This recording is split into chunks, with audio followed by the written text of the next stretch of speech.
Hi everyone, it's the Armchair Meddler back again with another story for you, giving you my opinion even though you didn't ask for it. That's why they call me the Armchair Meddler. And today's story is extremely sad, extremely disturbing, heartbreaking. It's just difficult to put into words what happened to this dog, why somebody would do what they did. But anyhow, this story is about someone. I don't even know if you can refer to them as a human, but this person broke into an animal rescue and dog napped a dog and tortured this poor animal. And I'm just going to leave it at that. It's very disappointing what happened. So warning to everyone who watches this, we're going to take a look at this video and see what happened. It is the kind of story that just makes your blood boil. Someone stole a rescue dog from a shelter in Camarillo, abused her, and left her for dead. Tonight, the search is on for the person who did that. And a warning, the video you're about to see is difficult to watch. Fox 11's Gina Silva live in Camarillo. Gina? Christine, as you said, it is a heartbreaking and very difficult story to share with our viewers, but the employees of Paw Works Animal Rescue, they're asking for the public's help. They want the person who did this to be brought to justice. This is all I have left. This is the rope that the man tied to her. It happened in a matter of 3 minutes. This is the security footage that captured a thief breaking into Paw Works Animal Rescue in Camarillo. At about 2:42 a.m., you could see flashlights enter the rescue. The alarm immediately went off, and that's when you see the perpetrator walking through our general population area. It almost looks like the person is shopping for the right dog. This one named Gertie was too feisty. The perpetrator then moved on to Pretty Girl and mumbled something that's hard to understand. Listen closely. She tried to fight him off, and he hit her, and my heart dropped. Pretty Girl is hit twice with the flashlight.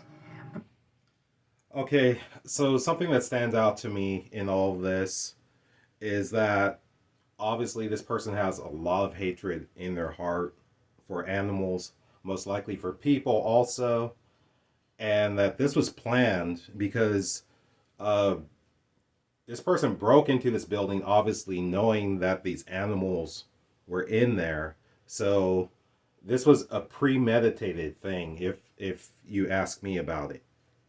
Vizcarra, the director of operations at Paw Works, says when she got to work this morning, What I noticed was the door was completely open this way. the lock had been picked.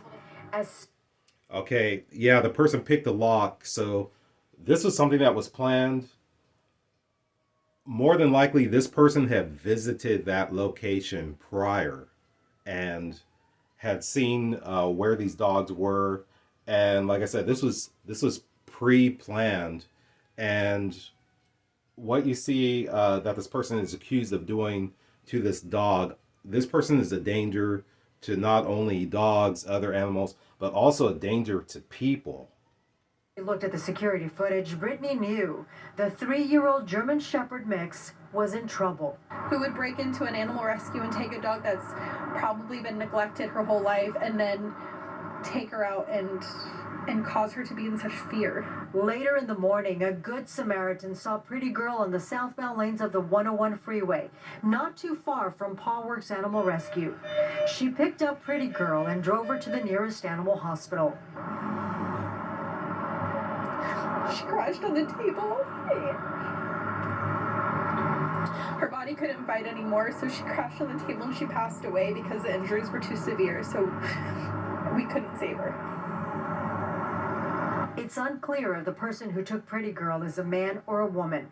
Their hood's up. It's a long billowy jacket with a skull on the back. They came in with the jacket closed tightly around their face, and all the angles you could barely see their face. The Camarillo Police Department is investigating this case. Okay, so they say in the video that they can't tell if it's a man or a woman.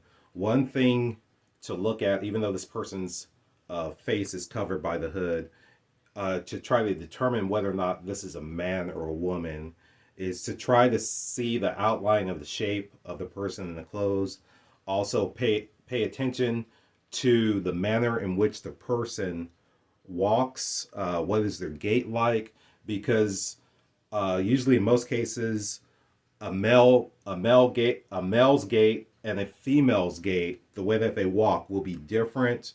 Also, pay attention to they're wearing shorts, and you can see from about the back of the knee down the calves. So also pay attention to that, and those could be things that can give away whether or not this is a male or a female. Also, obviously, the police are going to look at this, but you try to determine the height of the person also by comparing with the height of objects that are in the room, such as there's a fan in there, there's also kennels. So that can give you a clue as to what the height of the person is. The race appears to either be most likely Hispanic or possibly white. So those are all things to look for. Obviously, the police already know this. Let's go back to the video. Had been at Pawworks for 2 years. And to think that we were her second chance at a happy future, and then to have somebody come and disrupt it, it's the most gut-wrenching feeling. It is just heartbreaking. If you know anything about this case, if by some miracle you recognize the person in that video, contact the Camarillo Police Department. I'll send it back to you guys in the studio.